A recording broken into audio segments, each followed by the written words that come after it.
திமுக கூட்டணியில் இடம்பெற்றுள்ள தேமுதிக கட்சி இன்னைக்கு கோயம்பேட்டில் உள்ள அவங்க கட்சி தலைமை அலுவலகத்தில் திமுக கூட்டணியில் எத்தனை இடம் கேட்கறதுங்கிற சம்பந்தமாக அவங்க நிர்வாகிகளோட ஆலோசனை பண்ணிட்டு இருக்காங்க. முதல் முறையாக திமுக கூட்டணிக்கு வந்தாங்க. ஒரு ராஜ்யசபா உறுப்பினர் வாங்கிட்டாங்க.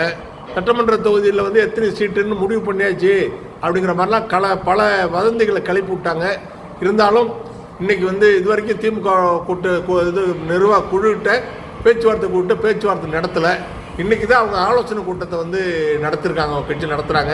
இந்த ஆலோசனை கூட்டத்தில் எத்தனை சீட்டு நிற்கிறது என்னங்கிறத முடிவு பண்ணிவிட்டு திமுக கூட்டணியில் அவங்க முன்னாடி பேச்சுவார்த்தை நடத்தி சுமூகமான முடிவு எட்டப்படும் அப்படின்ட்டு நினைக்கிறோம். ஏன்னா தேமுதிகவுக்கு இது வரைக்கும் இப்போ இடையில அங்கீகாரம் இல்லாமல் போயிடுச்சுன்னு நினைக்கிறேன்.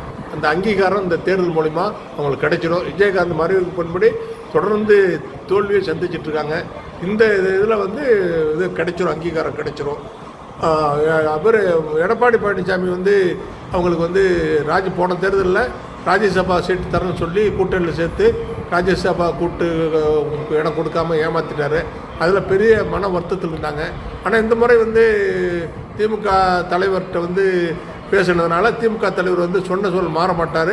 மாறாமல் ராஜ்யசபா உறுப்பினர் பதவியை மாநிலங்களவை உறுப்பினர் பதவியை கொடுத்தாங்க. அவங்க சுதீஷ் அதில் நியமிச்சிருக்காங்க. இந்த பேச்சுவார்த்தை சுமூகமாக முடிஞ்சு திராவிட முன்னேற்ற கழக கூட்டணியில் அவங்க இணையறதுனால அவங்களுக்கும் பெரிய லாபம் இருக்கும். திராவிட முன்னேற்ற கழகத்துக்கும் எல்லா தமிழ்நாடு முழுவதும் தேமுதிகவுக்கு தமிழ்நாடு முழுவதும் எல்லா தொகுதியிலையும் ஓட்டு இருக்குது, வாக்காளர்கள் இருக்காங்க.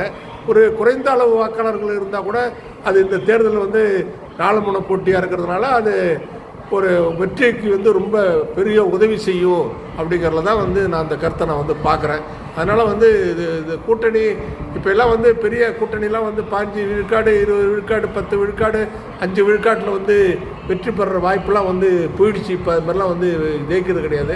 2016 1.5% வாக்கில் தான் இது அதிமுக வெற்றி பெற்று ஆட்சி அமைச்சது. அது மாதிரி இதில் கூட 2021 கூட திராவிட முன்னேற்ற கழகம் 3.5% நினைக்கிறேன் வாக்கு வித்தியாசத்தில் தான் ஆட்சி அமைச்சாங்க. அதிக இடத்துல வெற்றி பெற்று ஆட்சி அமைச்சாங்க.